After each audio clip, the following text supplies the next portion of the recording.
Well, there you guys are. Hopefully you didn't wait too long. Welcome back to Feature Fridays. It's still a Saturday, so filming again, I'm always a little bit behind. So either on the weekend or on Friday, if I'm lucky, that we'll get the Feature Friday started. So anyway, guys, let's go and talk a little bit about the Tacoma and a little bit of its features and what I'm going to be covering this Feature Friday. So let's belt up and hit the highway.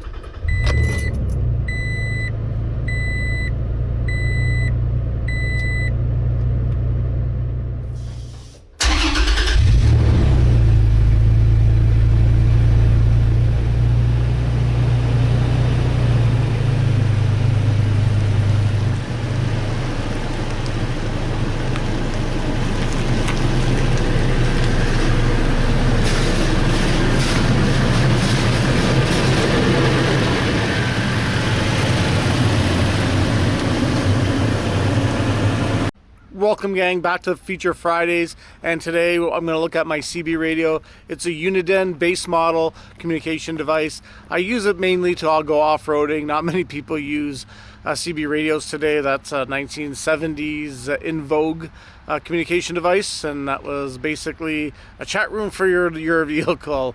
And so anyway, let's go take a look at what I've got, some of the features, limited features on it, because like I said, it is a base model. I don't have much to these components, so it is going to be a short video, but I'll go show you how I have it mounted, all the extras that do come with it, and what I chose for a CB radio antenna. It'll give you kind of an idea and to see if this is what you want to go or if this will suit your needs. There's a ton of options around for CB radio or other communication devices. It's more like alphabet soup, yeah, VHF and all that other stuff. I got to kind of look at some of the options. But anyway, let's go take a look at all these features that this Uniden model has. I'll talk to you a little bit about the price, what I paid for it, and what I'm hoping to get out of it. So guys, let's jump in and start with the antenna.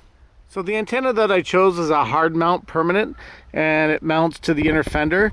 I didn't have to drill any holes. I'm using existing bolts and everything that mounts to it, and I'm just running the wire. I did choose to say that the radio stays on at all times with the ignition on or off, but this is basically the setup that I'm having now. As you can see, it doesn't touch or scrape the paint, and I'm pretty happy with it. I'll pop open the hood and I'll show you how that's mounted. So far I haven't experienced any issues with it, and I'm quite happy with this setup.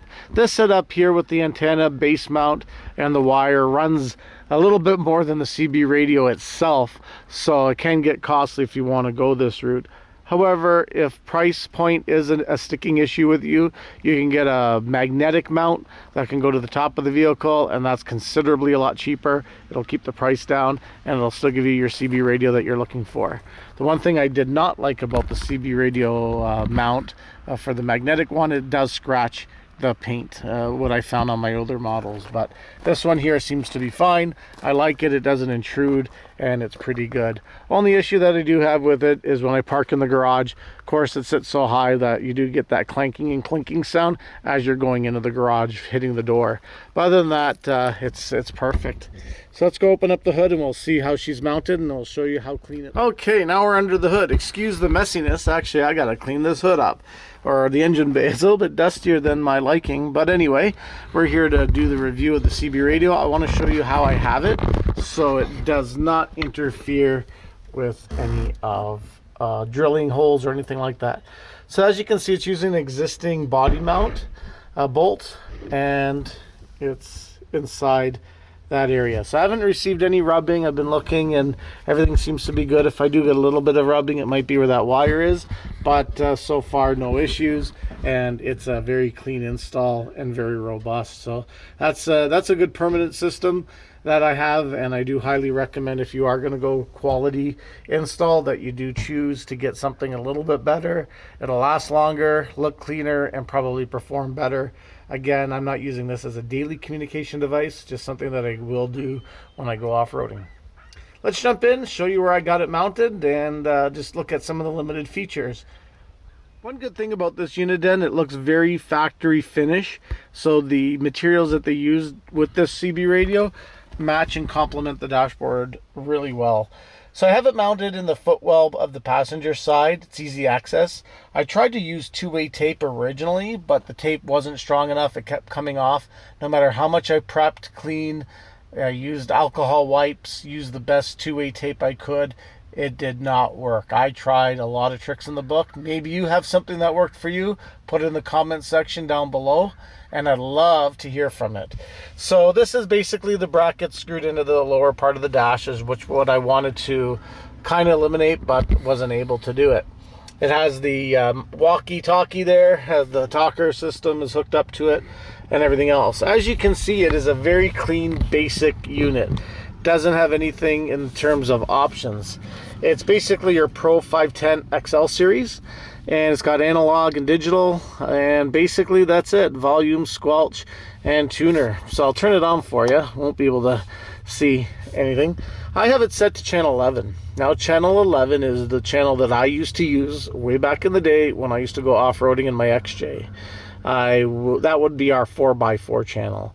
Whether that's true today, I'm sure that anything is the go. So as CB radios are, channel 9 is the emergency channel, and that's if you're in distress, you could look at it. I did like the Uniden's good. I preferred the Midland one with the weather, but I opted for this one just for its compact nature.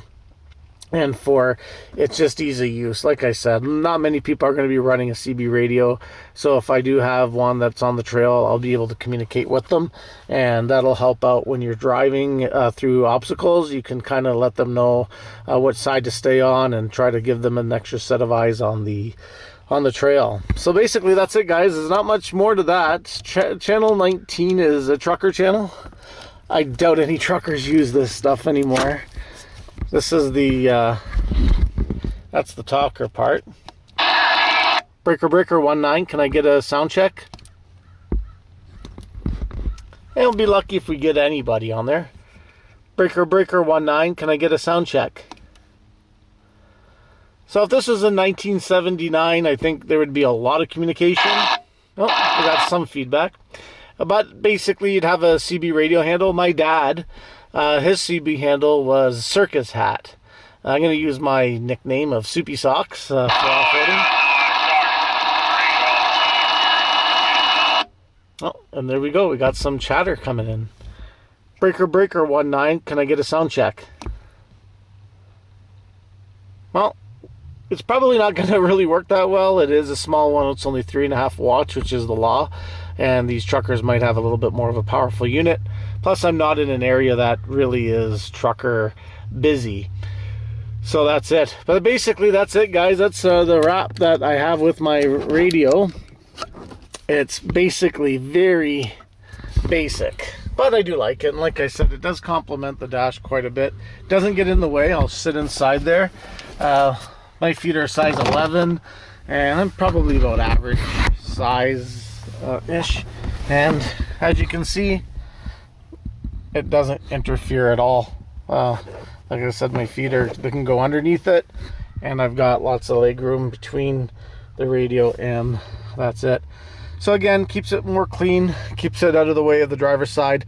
Not much options you have in today's vehicles for putting these types of communication on, but I felt that was the best area to go in right now.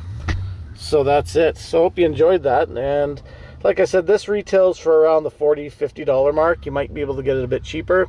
All is said and done, I have about 200-250 in this whole guys, setup. Thanks for coming along on this ride on Feature Fridays. Hope you found the CB radio a little bit of a food for thought for your rig if you do take it off-roading.